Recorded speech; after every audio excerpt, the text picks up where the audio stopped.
Supreme court और देश के कई हाई कोर्ट्स के द्वारा 498A के मिसयूज को लेकर के लगातार लैंडमार्क जजमेंट दिए जा रहे हैं।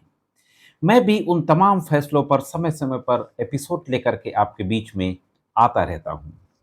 अभी हाल ही में मुंबई हाई कोर्ट के एक बेंच के द्वारा 498A, डोमेस्टिक वायलेंस एक्ट और जो भी महिलाओं से संबंधित कानून हैं, मैट्रिमोनियल डिस्प्यूट्स को लेकर के, उन कानूनों के मिसयूज को लेकर के एक बहुत महत्वपूर्ण टिप्पणी की है। तो साथियों, मैं करीम अहमद सिद्दीकी एडवोकेट एक बार फिर हाजिर हूं आपके बीच में मुंबई हाई कोर्ट के इसी फैसले को लेकर के। आज के वीडियो में देखेंगे कि मुंबई हाई कोर्ट के द्वारा कौन सी महत्वपूर्ण टिप्पणी की गई और ये जो मामला मुंबई हाई कोर्ट गया था, आखिरकार यह मामला क्या था। तो बहुत महत्वपूर्ण जानकारी है, जुड़े रहे आखिरी तक, देखते हैं कि पूरा मामला क्या था। दोस्तों, जो मामला मुंबई हाई कोर्ट पहुंचा, ARP versus state of Maharashtra, criminal application number 900/2025।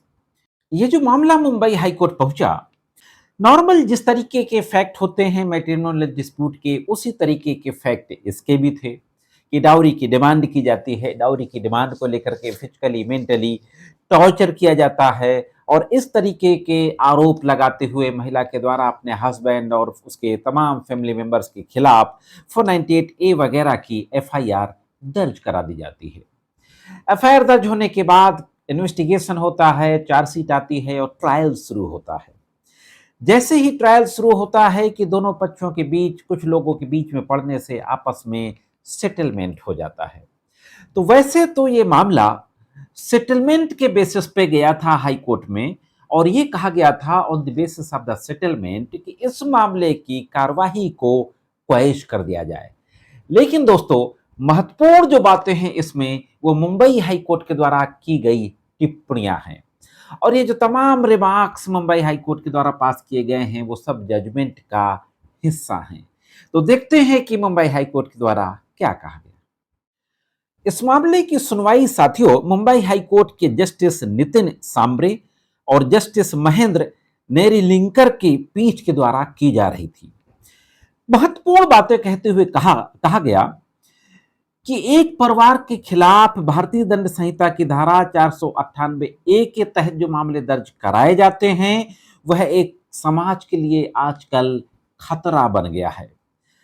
दो व्यक्तियों के बीच छोटी छोटी बातों पर झगड़े के कारण हिंदुओं के पवित्र विवाह की अवधारणा को धक्का लग रहा है, क्योंकि जो हिंदू मैरिज एक्ट है उसके अनुसार जो हिंदू विवाह होता है वह एक धार्मिक संस्कार होता है। मुस्लिम मैरिज एक्ट के तहत हिंदू विवाह धार्मिक संस्कार नहीं होता।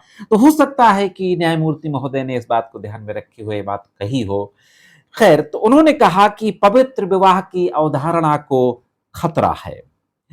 जजों ने 8 जुलाई को इसमें जजमेंट पारित किया और महत्वपूर्ण बात कही कि यह बताने की आवश्यकता नहीं है कि पति पक्ष के कई लोगों के खिलाफ FIR दर्ज कराने के हालिया चलन को देखते हुए वैवाहिक विवादों को अलग नजरिए से देखना जरूरी हो गया। हाँ दोस्तों, बहुत महत्वपूर्ण बात कही गई कि जो मैट्रिमोनियल डिस्प्यूट हैं इनको अलग नजरिए से देखना शुरू कर दिया जाए।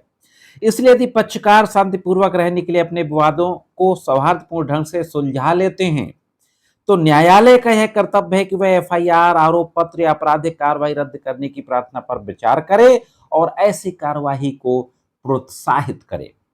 साथियों, 498A इंडियन पेनल कोड और उसकी जगह पर धारा आई है, BNS की धारा आई है T5।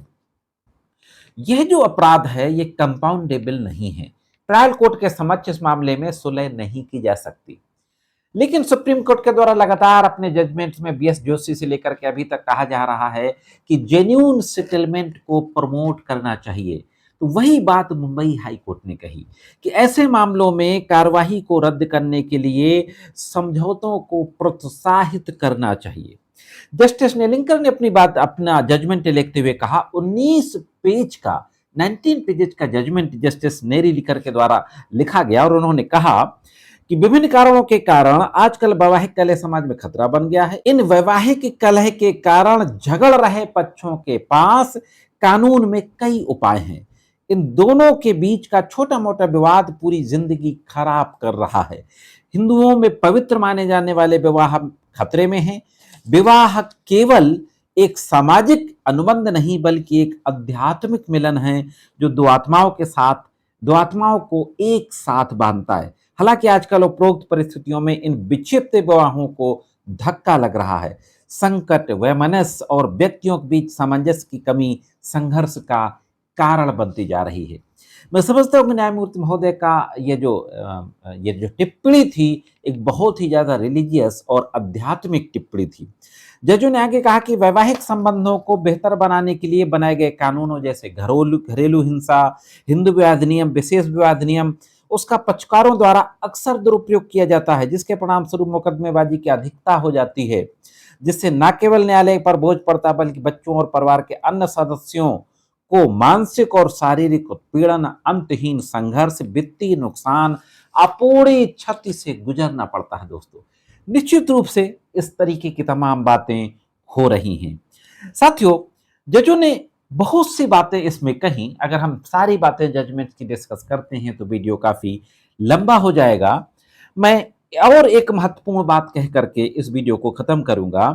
कोर्ट ने कहा कि इसलिए ऐसी स्थिति में जहां वैवाहिक संबंध आपसी सहमति से समाप्त हो चुके हैं, पक्षकार अपने अपने जीवन में आगे बढ़ने के लिए उत्सुक हैं, यदि आपराधिक कार्रवाई रद्द करने पर विचार नहीं किया जाता तो उनके साथ अन्याय होगा। इसलिए हमारे विचार में पक्षकारों को न्यायालय में घसीटने, उनके भविष्य की बेहतरी के लिए खुशी से जीने के, उनके अधिकार की रक्षा के बजाय न्याय हित में कार्यवाही को प्रोत्साहित किया जाना चाहिए। ये तमाम बातें कहते हुए 498A 3/4 डाउरी प्रोहिबिशन एक्ट के जो धारा है उसको रद्द कर दिया गया। न्याय के उद्देश्यों को सुरक्षित रखने के लिए न्यायालय को यह मानना चाहिए कि धारा 320 के प्रावधान एफआईआर, आरोप पत्र या बाद की आपराधिक कार्रवाई रद्द करने का अधिकार के प्रयोग में बाधा नहीं बनेंगे। सीआरपीसी की जो धारा 320 है उसमें एक टेबल दी गई है कि कौन से अपराध कंपाउंडेबल हैं, कौन से अपराध कंपाउंडेबल नहीं हैं। तो उसमें ये 498A अपराध कंपाउंडेबल नहीं है। तो कोर्ट ने यह एक बड़ा लैंडमार्क जजमेंट किया, प्रिंसिपल लेट डाउन किया कि धारा 20 इस मामले में समझौते में बाधा नहीं बनती है। इन टिप्पणियों के साथ खंडपीठ ने पति, उसकी मां और 2 बहनों के खिलाफ दर्ज मामले को रद्द कर दिया। यह थी दोस्तों एक बहुत महत्वपूर्ण जानकारी 498A के संबंध में। कैसे लगी कमेंट्स करके जरूर बताएं। आज के इस एपिसोड में सिर्फ इतना ही। मिलते हैं किसी अन्य एपिसोड में कानून की अन्य जानकारियों के साथ। तब तक महत्वपूर्ण कानूनी जानकारियों के लिए देखते रहें लीगल एंड सोशल अवेयरनेस।